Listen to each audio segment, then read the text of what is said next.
فرعون کہتا ہے الیس لی ملک مصر وہذہ الانہار تجری من تحتی، کیا مصر کی حکومت صرف میری ہی نہیں ہے کیا یہ دریا میرے پیروں کے نیچے سے نہیں گزرتے، میرے کے پیروں کے نیچے سے نہیں چلتے؟ تو وہ جب اس نے کہا نا مصرا، آپ نے سنا بھی عربی میں مصرا، اس میں تنوین تھی یا نہیں تھی؟ نون کی آواز آئی یا نہیں آئی؟ مصرا نہیں آئی نا، تو وہ ایجپٹ ہے. اوکے، لیکن اس آیت میں سورۃ البقرہ میں ہم دیکھ رہے ہیں اہبطوا مصرن، اہبطوا مصرن. تو یہ ایجپٹ ہے یا کوئی بھی جگہ؟ کوئی بھی جگہ.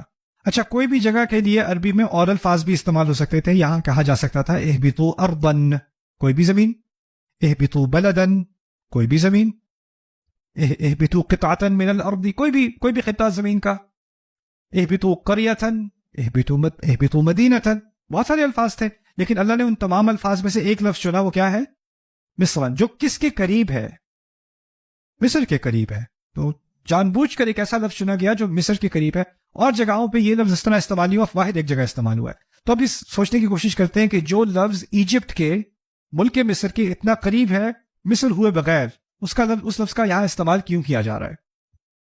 اصل میں موسیٰ علیہ السلام نے ان کے دو مشن تھے. ایک مشن ان کا تھا کہ انہوں نے بنی اسرائیل کو آزادی دلانی تھی فرعون سے، اور فرعون کے پنجے سے نکال کر انہیں پانی کے دوسری طرف صحرا میں آزادی کی زندگی کی طرف لے جانا تھا. یہ ان کا پہلا مشن تھا. دوسرا مشن یہ تھا کہ اب جب وہ آزاد ہو گئی قوم تو اس کی ہدایت کرنی تھی. تو یہ دو مشن ہیں ان کے. اس طرح سمجھ لیں ایک مشن ہجرت سے پہلے اور ایک مشن ہجرت کے بعد. اسی لیے شاید یہ بہت ساری وجوہات میں سے ایک وجہ اس حکمت کی کہ اللہ تعالیٰ نے موسیٰ علیہ السلام کا ذکر قرآن میں باقی تمام انبیاء سے زیادہ کیا ہے. سب سے زیادہ اللہ تعالیٰ نے جس رسول کی بات کی ہے نا وہ موسیٰ علیہ السلام ہے. کیوں؟ کیونکہ ان کی سیرت اور ہمارے نبی کی سیرت صلی اللہ علیہ وسلم میں بہت سارے تشابہات ہیں، بہت متشابہ ہیں. ہماری سیرت، ہمارے نبی کی سیرت میں بھی دو مشن ہیں. ایک مشن ہے قریش کی طرف، پھر ہجرت ہے، اور پھر ہدایت ہے امت کی جس نے آزادی لے لی قریش سے، نکل کے آگے، اور وہ ہے مدینے کا دور. اسی طرح موسیٰ علیہ السلام، ان کی زندگی کا پہلا مشن جو تھا وہ فرعون کے خلاف تھا، کفار کے خلاف تھا. پھر ہجرت ہے درمیان میں، رسول کی ہجرت بھی ہے علیہ الصلوۃ والسلام، معجزانہ ہے، اور فرعون سے ہجرت بھی معجزانہ ہے. ایک ہجرت صحرا میں ہے اور ایک ہجرت دریا کے اور پانی کی دوسری طرف ہے، سمندر کی دوسری طرف ہے. اب اس طرف جا کر جب وہ صحرا میں گئے، صحرا سے دوسری طرف پہنچے موسیٰ علیہ السلام، تو ان کی اپنی امت ہے، اب کفار نہیں ہے، ان کی اپنی امت ہے، مسلمان امت ہے. لیکن پھر ان کو منافقت کا سامنا کرنا پڑا. ہمارے نبی پہنچے مدینے میں علیہ الصلوۃ والسلام، اب ان کی اپنی امت ہے، اب انہیں کس چیز کا سامنا کرنا پڑا؟ منافقت کا.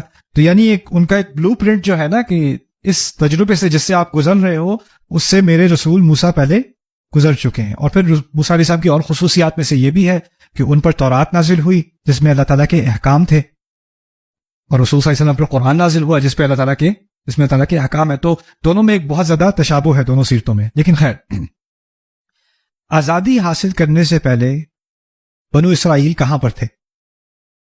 مصر میں تھے. مصر میں وہ غلامی کی زندگی گزار رہے تھے. جیسے آپ سمجھیں کہ کوئی جیل میں رہ رہا ہے. جب وہ جیل میں انسان رہتا ہے تو اس کو کھانا جیل والا کھانا ملتا ہے، نہیں جیل والا کھانا، کیونکہ وہ جیل میں رہ رہا ہے. جب وہ غلامی کی زندگی میں رہ رہے تھے تو ان کو کھانا کون کھلا رہا تھا؟ فرعون. غلاموں کا کھانا. اور غلاموں کا کھانا کیا ہے؟ بقل، قثاء، فوم، عدس، بصل. ادع لنا ربك يخرج لنا مما تنبت الأرض من بقلها وقثائها وفومها وعدسها وبصلها